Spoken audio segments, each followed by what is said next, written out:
Bismillahirrahmanirrahim. Assalamualaikum warahmatullahi wabarakatuh. Alhamdulillahirabbil alamin. Assalatu wassalamu ala asyrafil anbiya'i wal mursalin wa ala alihi wa ashabihi ajma'in. Wala haula wala quwwata illa billahil aliyil azim. Allahumma la sahla illa ma ja'altahu sahla wa anta taj'alu hazana idza syi'ta sahla. Rabbi shrah li sadri wa yassir li amri wahlul 'uqdatam min lisani yafqahu qawli, amma ba'du. Pada yang dihormati Tuan Nazir Majlis Taqwa yang saya kasihi, kepada segenap asatizah, para alim ulama, para a'immah di masjid yang mulia ini, wabil khusus kepada segenap hadirin wal hadirat hafizakumullah. InsyaAllah pada malam hari ini kita akan meneruskan pengajian kita dengan kitab Aqidah Ahli Iman karangan Syekh Abdul Qadir Al-Fasil Fihri, yang mana kita berada pada muka surat 2. Muka surat 2 daripada kata-kata muallif, iaitu wa sallallahu ala sayyidina Muhammadin safwatihi min khalqihi as-sa'i fi irsyadi abidihi wa ala alihi wa sahbihi ta'ziman li haqqihi wa istijlaban li widadihi. Daripada kata-kata ini, muallif berkata, qala muallif rahimahullah wa nafa'ana bihi wa bi ulumihi amin, wa sallallahu ala sayyidina Muhammadin, iaitu selawat Allah. Maksud salawat di sini adalah rahmat ta'zim, mana Allah SWT memberikan rahmatnya dan ta'zimnya, penghormatan, dicurahkan kepada penghulu kita.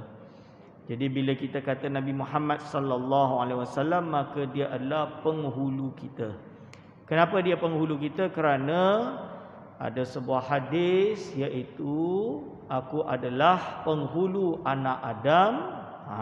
Jadi ini menunjukkan bahawa baginda Nabi Muhammad sallallahu alaihi wasallam adalah sayyidul anam, sayyidu waladil Adam, penghulu anak Adam. Sayyid tu maksud dia penghulu, tuan. Tuan kami. Dan kita kenapa meletakkan sayyidina pada nama Nabi Muhammad sallallahu alaihi wasallam, padahal di dalam hadis-hadisnya yang sahih yang ada Allahumma salli ala Muhammadin wa ala ali Muhammadin kama sallaita ala ali Ibrahim wa kama sallaita ala Ibrahim wa ala ali Ibrahim. Tidak ada sayyidina di sini. Kenapa? Lalu tuan ustaz tiba-tiba menambah sayyidina, maka ini dinamakan sebagai beradab dengan baginda Nabi Muhammad sallallahu alaihi wasallam.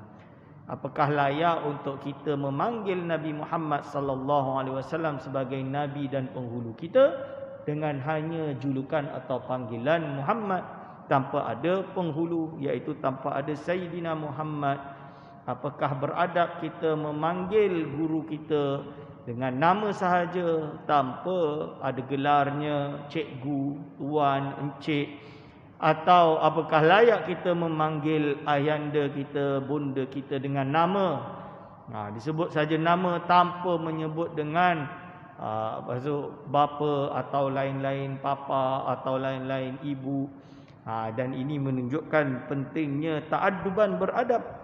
Dan hadis-hadis tersebut jelaslah kerana Nabi Muhammad sallallahu alaihi wasallam bukanlah untuk mengagungkan dirinya sendiri kerana dia bertawaduk, seperti yang termaktub dalam kitab Mughnil Muhtaj, Al-Imam Al-Isnawi kalau tak salah dinukilkan oleh Al-Imam Khatib Asy-Syirbini, bahawa apabila dibahas yang mana didahulukan, maka jawabnya adalah ta'adduban, beradab dengan Rasulullah sallallahu alaihi wasallam, ini lebih utama. Maka oleh sebab itu ulama meletakkan ala sayyidina kepada penghulu kita Muhammadin, Nabi Muhammad sallallahu alaihi wasallam, yang mana ia adalah safwatihi min khalqihi, iaitu merupakan ciptaan terbaiknya. Baginda Nabi Muhammad sallallahu alaihi wasallam adalah ciptaan terbaik Allah Subhanahu wa taala. Tidak ada makhluk yang lebih tinggi dan lebih agung melainkan Nabi Muhammad SAW. Dia adalah satu-satunya makhluk yang paling agung dan tidak ada yang lebih atas daripadanya. Ini adalah penghormatan yang Allah berikan kepada Nabi Muhammad sallallahu alaihi wasallam. Muhammadin safwatihi min khalqihi as-sa'i fi irsyadi 'abidihi, yang membawa petunjuk kepada hamba Allah. Membawa petunjuk kepada hamba Allah. Kerana apa? Kerana Nabi Muhammad sallallahu alaihi wasallam ini panutan yang menjadi petunjuk uswatun hasanah bagi seluruh umatnya. Jadi kita semua mengetahui hukum hakam, mengetahui baik dan buruk, mengetahui ilmu, semuanya datang daripada Rasulullah sallallahu alaihi wasallam. Wa ala alihi, dan kepada keluarganya. Jadi di dalam salawat memang ada hadis Rasulullah SAW bersabda bahawa ketika bersolawat itu jangan sampai melupakan keluarganya dan sahabat-sahabatnya. Biar tidak gersang selawat itu, mesti diikut sertakan dengan keluarganya, atau dipanggil dengan ahli baitnya, alihi dan keluarganya. Siapa yang dimaksud keluarganya di sini, tuan-tuan dan puan-puan? Ada perbezaan di kalangan ulama. Ada yang mengatakan keluarganya adalah seluruh umat Nabi Muhammad sallallahu alaihi wasallam. Ada yang dimaksudkan dengan keluarganya adalah keluarganya yang direct, iaitu Sayyidatina Fatimah radhiyallahu anha, Sayyidina Ali, lalu karramallahu wajha, Sayyidina Hasan, Sayyidina Husain, dan keluarga-keluarganya yang lain. Ada yang memasukkan Bani Hashim dan lain-lain. Ini perbezaan ulama di dalam mentafsirkan wa ala alihi wa sahbihi, dan sahabat-sahabatnya. Sahabat-sahabatnya berarti siapa saja yang bertemu dengan Nabi Muhammad sallallahu alaihi wasallam ketika hidupnya, itu dipanggil dengan sahabat, dengan syarat dia beriman dengan baginda Nabi Muhammad sallallahu alaihi wasallam. Bertemu dan beriman, ini namanya sahabat. Kalau bertemu tidak beriman, berarti tidak termasuk di kalangan sahabat. Ada yang beriman tapi tidak bertemu, seperti kita beriman dengan Nabi Muhammad SAW tapi tidak bertemu dengan Nabi Muhammad SAW, maka kita tidak dinamakan sahabat. Keistimewaan sahabat, ulama sepakat bahawa para sahabat ini termasuk golongan ataupun termasuk generasi yang utama. Kerana apa? Generasi yang utama adalah generasi Nabi Muhammad sallallahu alaihi wasallam. Generasi yang datang kemudian, iaitu yang bertemu dengan sahabat, dipanggil dengan tabi'in. Dan generasi yang bertemu dengan tabi'in, iaitu 300 tahun yang pertama daripada Hijriah. Ini adalah sebaik-baik generasi. Dan ini benar, ketika itu para sahabat, para tabi'in, tabi'in adalah sebaik-baik umat. Dalam hal menegakkan Islam, mereka tidak ada gentar, tidak ada takut. Dalam hal ilmu, Masya Allah, hampir semuanya hafal Quran. Hampir semuanya menjaga kesucian agama ini, memperjuangkan agama ini, mengajarkan ilmu ini kepada ulama salafus salih. Ulama salafus salih ini hebat-hebat, tuan-tuan dan puan-puan. Bagaimana tidak, Imam Asy-Syafi'i rahimahullah, Imam Malik, Imam Abu Hanifah, Imam Ahmad bin Hanbal, juga yang datang sebelumnya. Yang datang sebelumnya banyak lagi ulama-ulama yang agung, dan mereka ini adalah khiyarul ummah, iaitu pilihan umat. Jadi ini adalah sahabat dan yang menemuinya, yang datang setelahnya. Dan para sahabat ini juga dikatakan oleh ulama sebagai benar. Maksud dia benar itu apa? Iaitu mereka ini tidak menipu. Maka hadis yang diriwayatkan oleh para sahabat, selagi dia sahabat, maka dia dianggap benar, adil. Udul kita panggil. Udul itu berarti adil. Berarti tidak terjadi penipuan. Maka penilaian hadis itu sahih atau tidak bermula dari orang yang mengambil dari sahabat. Ini. Tapi kalau sahabat tidak boleh dijarhu, tidak boleh ada penilaian dia ini jujur atau tidak dan lain-lain. Sebab itu kita dilarang juga untuk bertelingkah, bergaduh atau ikut memfasikkan, memburukkan mana-mana sahabat. Tidak boleh. Seperti kita memburukkan, ada orang yang memang memburukkan Sayyidina Ali dan memburuk-burukkan, mengatakan Ahlul Bait ni jahat dan lain-lain. Ini dipanggil dengan golongan nawasib. Ada orang memburuk-burukkan para sahabat yang lain seperti Sayyidina Abu Bakar, Sayyidina Umar dan juga sahabat Muawiyah radhiyallahu anhum jami'an. Itu juga tidak boleh, kerana selagi sahabat kita kena beranggap baik, husnuzan dengan mereka, walaupun kita tahu dalam sejarah terjadinya pertikaian dan perpecahan antara sahabat. Apapun itu, kita tidak boleh untuk menilai mereka, menjarhu mereka. Kita husnuzan, niat yang baik, bersangka baik dengan seluruh sahabat. Pertikaian antara mereka hanyalah ijtihad untuk mengagungkan. Jadi kenapa selawat ini? Ta'ziman li haqqihi, untuk mengagungkan, iaitu apa? Mengagungkan derajatnya. Hadirin wal hadirat hafizakumullah. Hari ini kita datang, ada orang kata, ustaz, Nabi Muhammad sallallahu alaihi wasallam dia dah lepas dah. Dia dah tak ada diuji lagi, dia tidak ada ditaklifkan lagi, dia tidak ada, bukan taklif, maksud dia tidak ada, Allahumma salli alaihi wasallam, dia tidak ada dosa, dia dah jelas masuk syurga. So mengapa kita masih berselawat dengannya? Mengapa kita masih kalau baca tahlil tu, ila hadratin nabiyina Muhammadin sallallahu alaihi wasallam ala alihi washabil kiram syai'ul lillahi lahumul fatihah, masih menghadiahkan Fatihah kepada baginda Nabi Muhammad sallallahu alaihi wasallam. Maka jawapan ulama seperti yang diselitkan oleh Syekh Abdul Qadir Fasil Fihri di dalam kitab ini, ta'ziman li haqqihi, tujuan dia adalah untuk mengagungkan derajatnya. Jadi kita berselawat ini apa? Kita umat dia, kita berselawat untuk mengagungkan derajat Nabi Muhammad sallallahu alaihi wasallam. Buat apa nak tinggi dah? Dia dah tinggi dah, ustaz. Biar dia lagi tinggi. Kita sebagai umat dia, kita nak bangga dengan Nabi Muhammad untuk tinggikan dia lagi. Ustaz, dia dah terbaik, makhluk terbaik. Dia dah lepas, kita tak lepas lagi, ustaz. Lebih baik kita berselawat untuk diri kita. Ada yang kata sampai macam tu. Jawapannya tidak. Ta'ziman li haqqihi, kerana kita umatnya. Kalau kita tinggikan dia lagi, kita sebagai umat ni ikut sama dengan ketinggian derajat Nabi Muhammad sallallahu alaihi wasallam. Tidakkah kita ingat bahawa salah satu keistimewaan Nabi Muhammad sallallahu alaihi wasallam, dia memiliki yang dipanggil dengan syafaat uzma.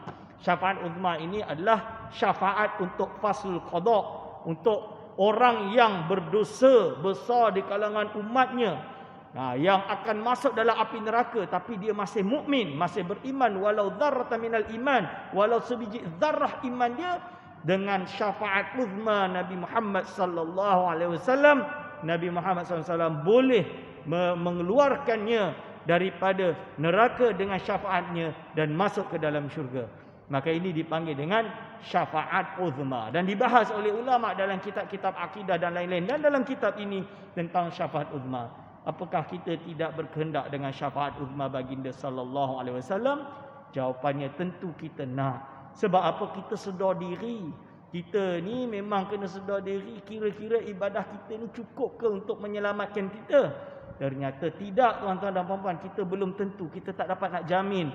Siapa tahu solat kita ni masih ada penyakit hati, masih ada riak, masih ada takabur. Maka dengan harapan syafaat uzma baginda sallallahu alaihi wasallam, kita dapat dimudahkan di akhirat kelak. Wastijlaban liwidadihi, iaitu dan untuk memperoleh kecintaannya. Tujuan kita berselawat juga untuk kita dapat memperoleh kecintaannya. Biar apa? Biar kita cinta dia, dia cinta kita. Kita berselawat ni, kita duk sebut selawat tiap-tiap hari, dengan nyanyiannya, dengan dendangannya, dengan menyusun puisi memujinya.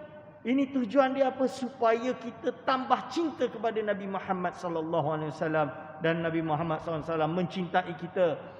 Kerana ada hadis yang lain, al-mar'u ma'aman ahabbahu, seseorang itu bersama dengan orang yang ia cintai di akhirat kelak.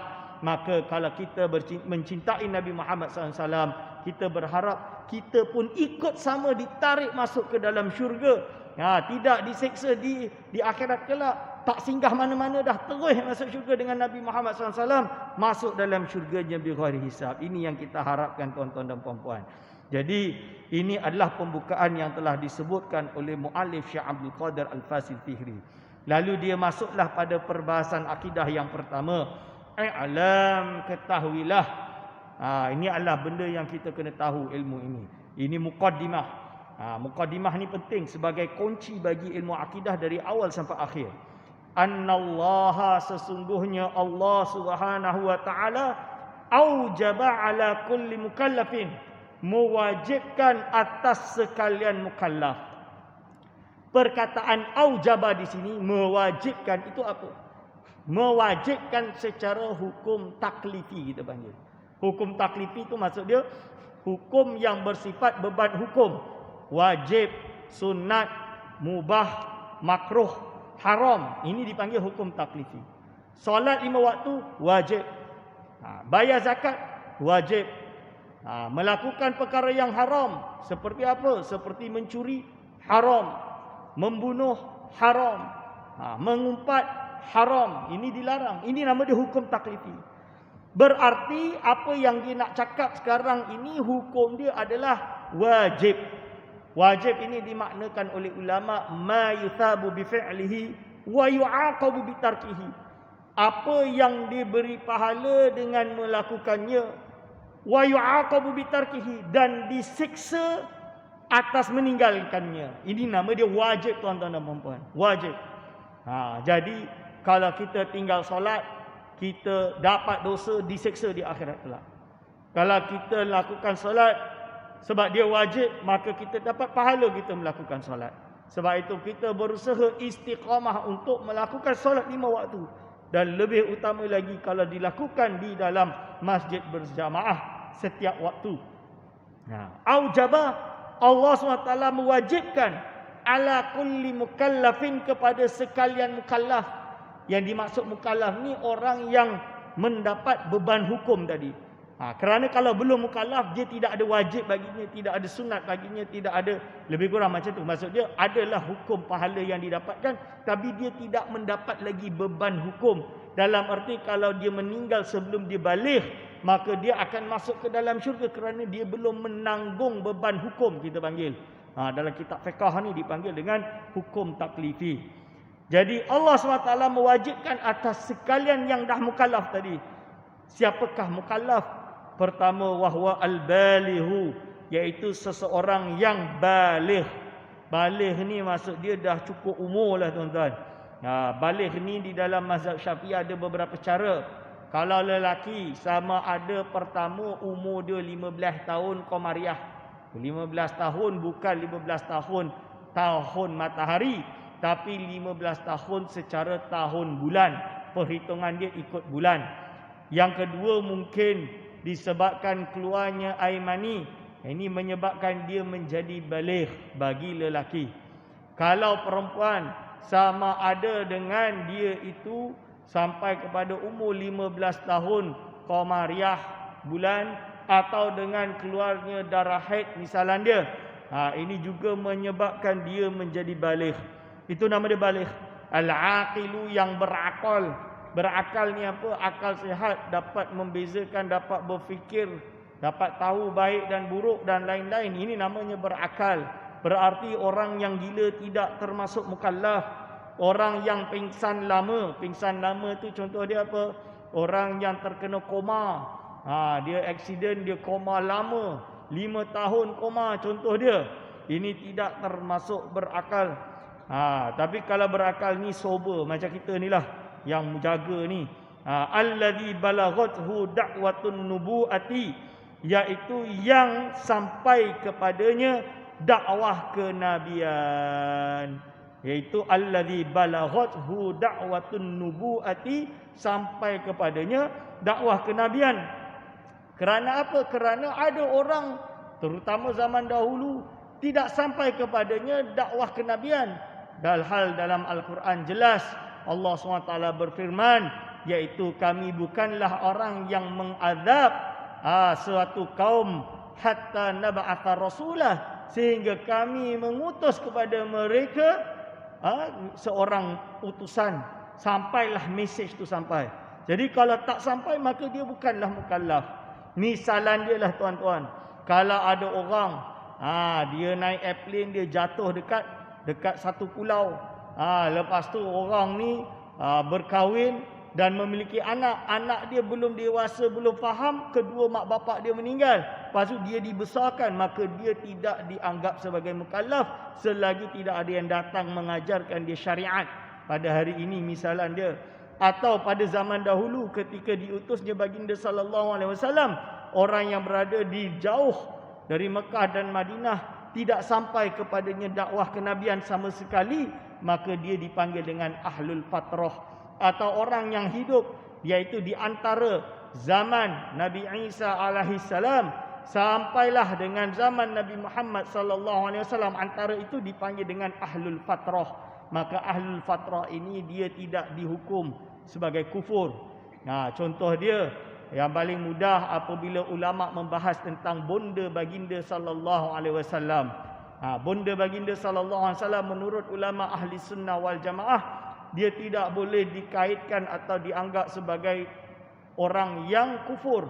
Kerana apa? Kerana dia meninggal sebelum Nabi Muhammad sallallahu alaihi wasallam menjadi nabi.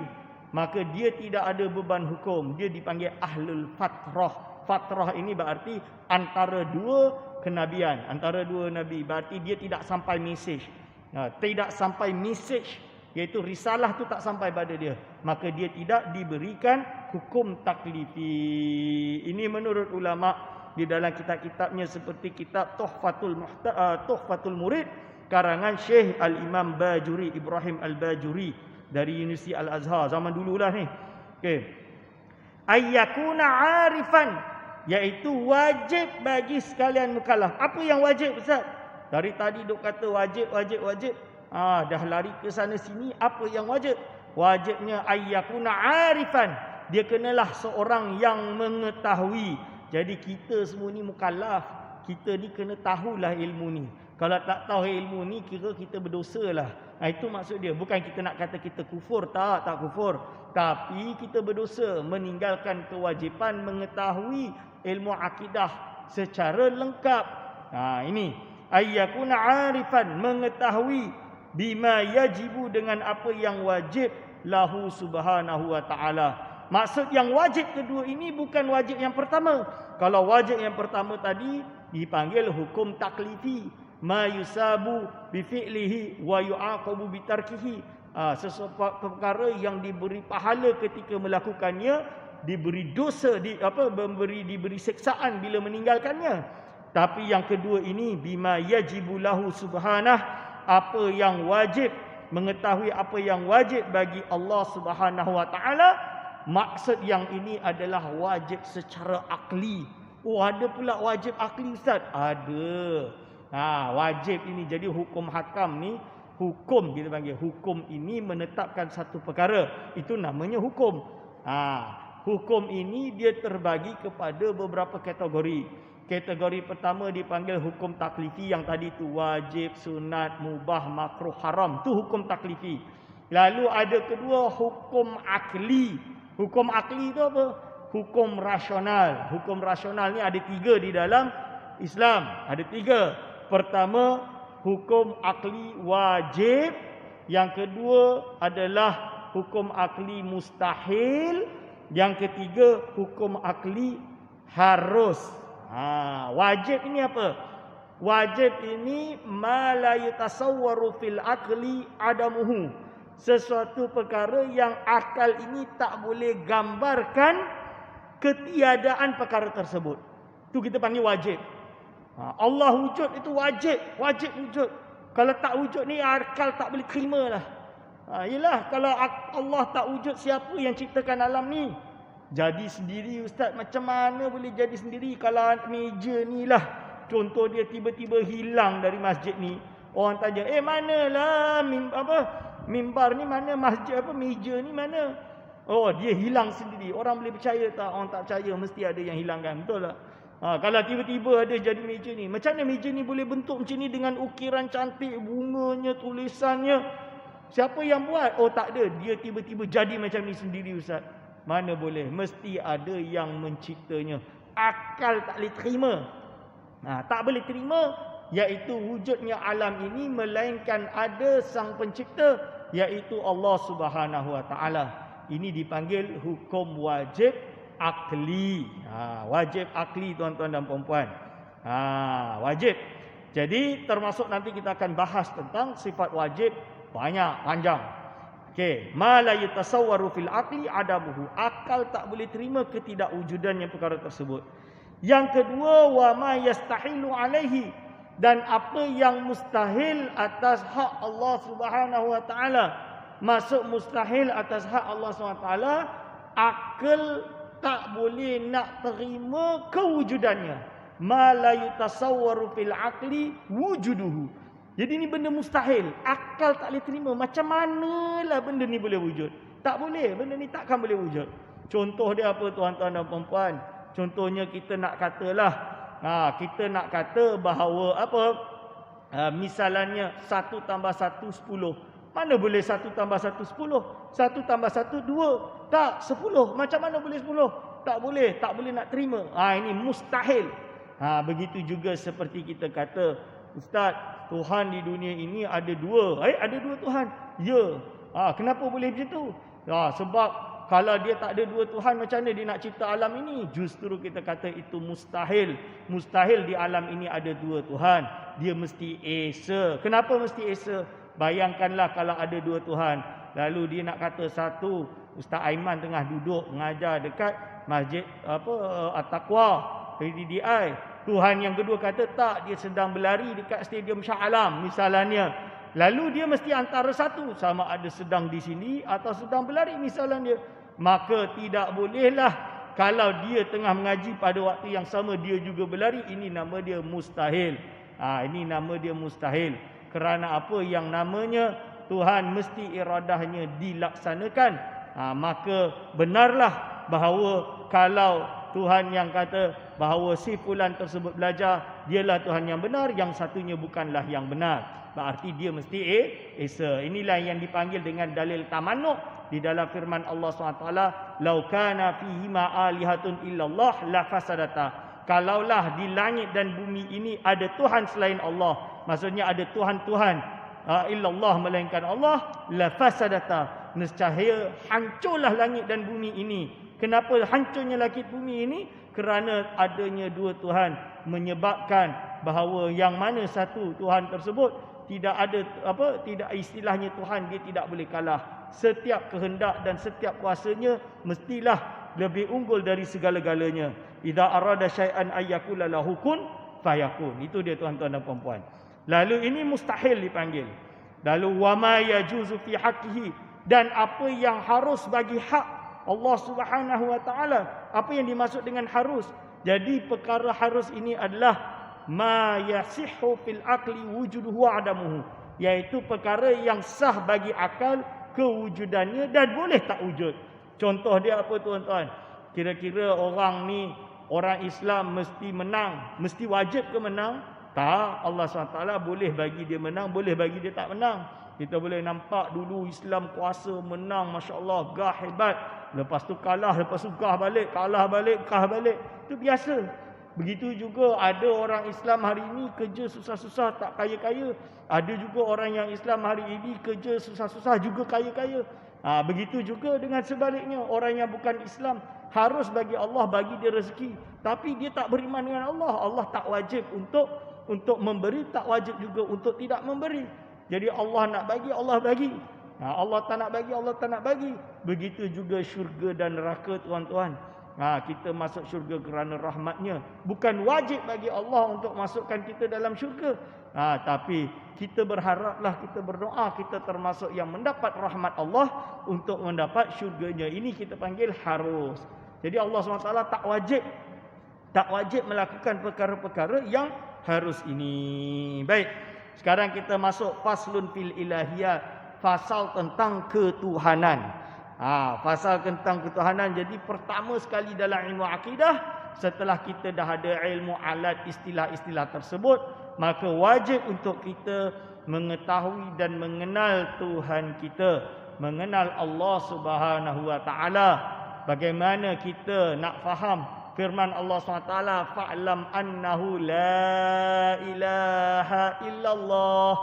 Fa'lam, ketahuilah, annahu, sesungguhnya tiada Tuhan yang berhak disembah melainkan Allah. Berarti kita kena mengetahui, fa'lam, kena ketahui siapakah Allah yang kita sembah. Jadi kita tak dapat tengok, kerana Allah SWT mentakdirkan tidak ada makhluknya yang dapat melihat Allah di bumi ini, melainkan Nabi Muhammad SAW. Itu pun terjadi perbezaan pendapat di kalangan sahabat, antara Sayyidatuna Aisyah radhiyallahu anha dan Imam Ibn Abbas, Sayyidina Abbas radhiyallahu anhu. Tapi kita mengenalnya melalui sifat-sifat yang wajib atasnya. Cara yang pertama dibahas adalah tentang kewujudan Allah, atau kita panggil dengan eksistensi Allah. Maka dikata oleh al-muallif, iaitu Syekh Abdul Qadir Pasifiri di sini, fal wajibu lahu kullu kamalin. Dia mulakan dengan istilah yang pertama sekali, iaitu wajib bagi Allah Subhanahu wa taala. Ingat, wajib di sini bukan macam kita kata, fulan wajib engkau solat. Bukan, itu hukum taklifi. Sekarang kita tutup istilah taklifi. Wajib di sini adalah akal tak boleh terima. Lebih kurang kalau kita terjemah tu, bahasa lebih mudah dia, akal tak boleh terima bahawa Allah SWT tidak bersifat dengan segala sifat kesempurnaan. Lebih kurang macam itulah. Tapi istilah yang ulama guna, iaitu fal wajibu lahu kullu kamalin. Wajib bagi Allah Subhanahu wa taala segala sifat kesempurnaan. Jadi ini adalah perbahasan ulama. Ustaz, kita belajar sifat 20 ke Ustaz? Belajar sifat 20. Kenapa Tuhan Allah SWT ada 20 sifat je? Macam ada limitation towards God. Ini tak rasional Ustaz. Kita jawab kat dia, ulama bila kata sifat 20 tu, bukan nak kata tang tu je 20 dah tak boleh lebih dah, tak boleh. Kena 20. Bukan. Akal ini tak dapat menerima atau dah dicuba untuk mencari sifat Allah, tapi hanya capai kepada 20 sifat saja.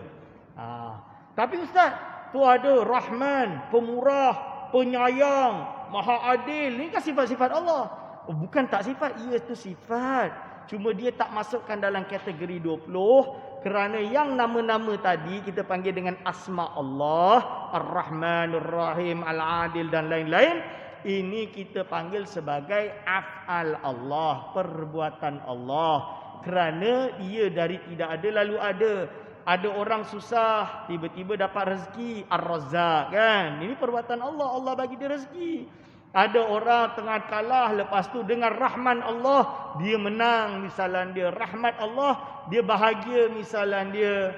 Ini nama dia af'al Allah, perbuatan Allah. Jadi kita tak namakan dia sebagai sifat yang 20. Kerana apa? Kerana sifat Allah ini dengan makna dia adalah sifatun qadimatun, sifat yang sedia ada. Ini kita panggil. Nanti kita akan mendalami dalam perbahasan itu. Walau bagaimanapun, sebab itulah ulama dia mulakan dengan fal wajibu lahu kullu kamalin. Wajib bagi Allah Subhanahu wa taala segala sifat kesempurnaan. Jadi kita iman Allah ada 20 sifat, apapun itu Allah SWT disifati dengan segala sifat kesempurnaan. Kita beriman secara umum Allah mesti disifati dengan segala sifat kesempurnaan. Tidak mungkin Allah SWT ini berkurang, tidak mungkin Allah SWT ini cacat, tidak mungkin Allah SWT ini ada benda yang tak kena. Tidak, dia disifati dengan segala sifat kesempurnaan. Ini adalah akidah yang pertama kita kena pegang, iaitu dia adalah termasuk al-kamil, yang sempurna. Lalu sifat yang pertama, fahuwa maujudun. Allah itu wujud. Wujud tu maksud dia apa? Ada. Allah itu wujud. Wujud. Jadi kerana apa? Kerana musuh yang paling besar pada hari ini adalah musuh yang mengajar atau membawa sebuah fitnah dan syubhat bahawa tidak wujudnya Tuhan. Di alam ini dipanggil dengan atheism. Ini adalah penyakit yang paling besar. Terutamanya tuan-tuan dan puan-puan, kalau kita pergi ke negara-negara bukan Islam, seperti negara Eropah, di Amerika, kebanyakannya sekarang adalah tidak beragama. Oh tu ustaz, banyak gereja, banyak chapel, banyak monasteri. Kalau tuan-tuan nak pergi kat situ, rata-rata semua tu dah tak ada orang, kosong. Ini fakta ni. Pergi mana-mana chapel tu dah tak ada orang. Paling orang duduk kat chapel tu duduk main alat muzik, nak belajar guna alat muzik, tak percaya Tuhan pun. Contoh dia. Sampai macam tu. Kerana apa? Kerana mungkin agama mereka di sisi orang-orang ini tidak relevan, tidak rasional, dan mereka tidak beriman dengan Tuhan mereka. Berbeza dengan Islam. Alhamdulillah, Islam semakin lama semakin besar. Berapa banyak orang ateis sekalipun semakin masuk Islam. Dan bukan hanya itu, orang dari agama lain juga menerima Islam. Kerana apa? Kerana Islam ini agama burhan, kita panggil. Burhan itu apa? Agama yang didasari dengan dalil-dalil hujah yang real, yang pasti dan qat'i. Hanya sahaja perlu kepada perbahasan. Sebab itulah banyak, hatta hari ini orientalis pun banyak yang masuk Islam, menerima kebenaran Islam. Kerana apa? Kerana ia didasari dengan hujah-hujah yang ilmiah. Oleh sebab itu tuan-tuan dan puan-puan, jadi disebutkan perbahasan yang pertama, sifat yang pertama dengan sifat wujud Allah SWT itu ada. Maka didatangilah pertanyaan, ustaz, apa dalil kewujudan Allah? Apa dalil kewujudan Allah? Jawapan kita, wujudnya alam, dalil wujudnya Allah. Kerana apa? Bayangkan kalau alam ini tidak ada pencipta, siapa yang menciptakannya? Big Bang Theory, ustaz.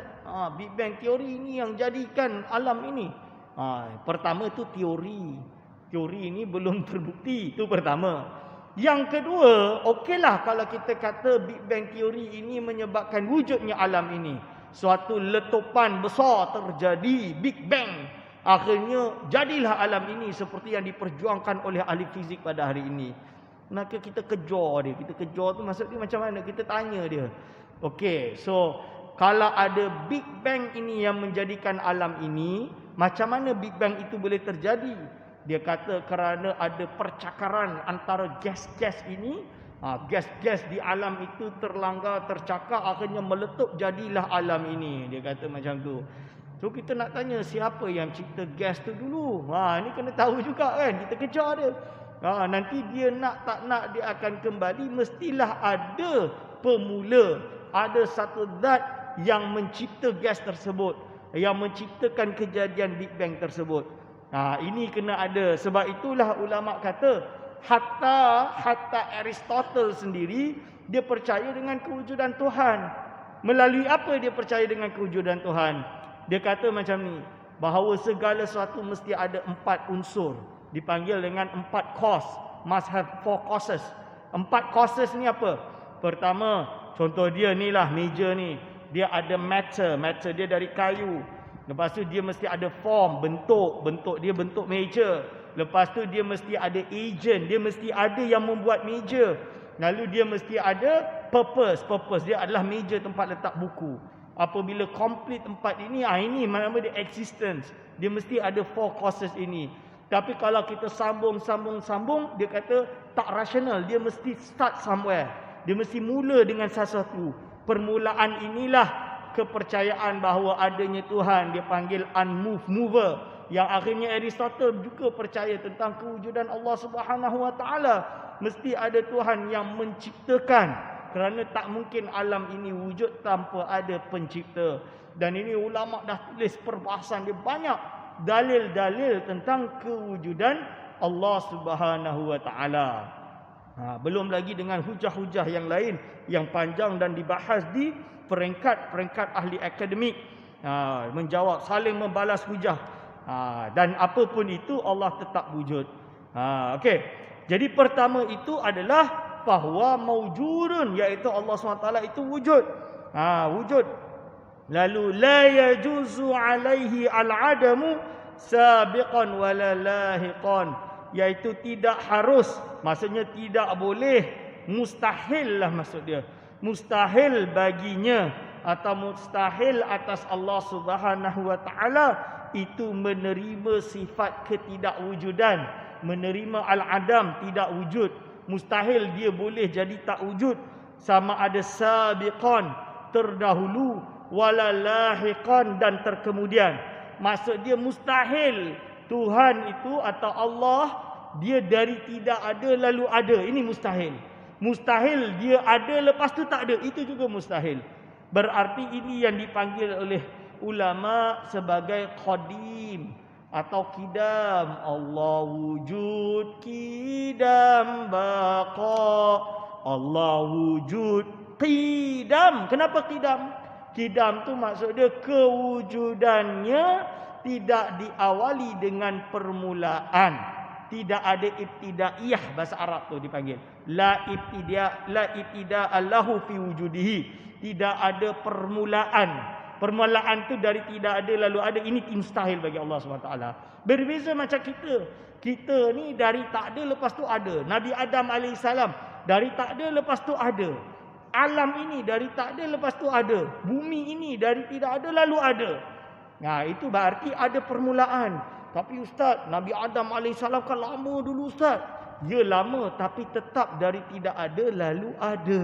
Berarti dia itu makhluk. Yang dipanggil dengan makhluk ini dari tidak ada lalu diciptakan menjadi ada. Sedangkan Allah SWT adalah Khaliq. Dialah sang pencipta. Dialah yang mencipta segala-galanya. Dia sudah wujud sebelum segala sesuatu. Dan kewujudannya tanpa ada permulaan. Kewujudannya bukan dari tidak ada lalu ada. Tapi sudah ada, sedia ada. Terjemah bahasa Melayu yang betul. Terjemah bahasa Melayu yang betul adalah sedia ada. Bagi saya lah. Yang nama terjemahan ni kita panggil dia panggil subjektif. Kenapa subjektif? Kalau bahasa Indonesia diorang terjemahkan dengan terdahulu. Macam tu. Qadim ni maksud dia terdahulu. Bahasa Melayu dulu saya ikutlah bahasa Indonesia. Tapi bila dah balik Malaysia, dah mula baca kitab-kitab Jawi lama, ulama memanggil atau menggunakan istilah sedia ada. Sedia ada ini menunjukkan kewujudan Allah tidak melalui, iaitu dari tiada lalu ada, akan tapi sedia ada. Sabiqan walalahiqan, dan juga tidak kemudian. Maksudnya Allah SWT tidak akan sirna, tuan-tuan puan-puan. Dia tidak akan sirna, dia tidak akan hilang, dia tidak akan kurang, dia tidak boleh dibunuh, dia tidak boleh ditiadakan, dia tidak boleh dihancurkan dan lain-lain. Kerana Allah Subhanahu wa taala adalah Maha Kuasa, dialah yang menentukan segala-galanya. Bagaimana ia boleh menerima ketidakwujudan? Tidak mungkin. Kerana Allah SWT adalah Tuhan yang Maha Kuasa. Itulah yang dipanggil dengan la yajuzu alaihi, iaitu tidak boleh, mustahil bagi Allah SWT itu menerima ketidakwujudan, sama ada sabiqan wala lahiqan, sama ada terdahulu atau yang akan datang. Diteruskan oleh Al-Imam Syekh Abdul Qadir Fasil Fihri, qadimun la awwala lahu, iaitu Allah Subhanahu wa taala itu qadim. Saya terjemah terdahulu ni zaman dulu. Terjemah yang betul, sedia ada. Tulis kat situ sedia ada, yang tidak ada permulaan baginya. Sebab itu kita baca, Ustaz, bukankah ada nama Allah Al-Awwal wal-Akhiru? Dialah yang awal. Berarti pertama semua tak ada, lepas tu dia ada. Bukan macam tu. Tapi dia Al-Awwalu bila ibtidaiyatin. Dialah yang pertama tanpa ada permulaan. Wal-Akhiru bila nihayatin. Dialah yang akhir tanpa ada pengakhiran. Itu maksud dia. Dan insya-Allah kita akan sambung pengajian ini pada bulan hadapan. Aku qauli hadza, astaghfirullah li wa lakum. Wassalamualaikum warahmatullahi wabarakatuh.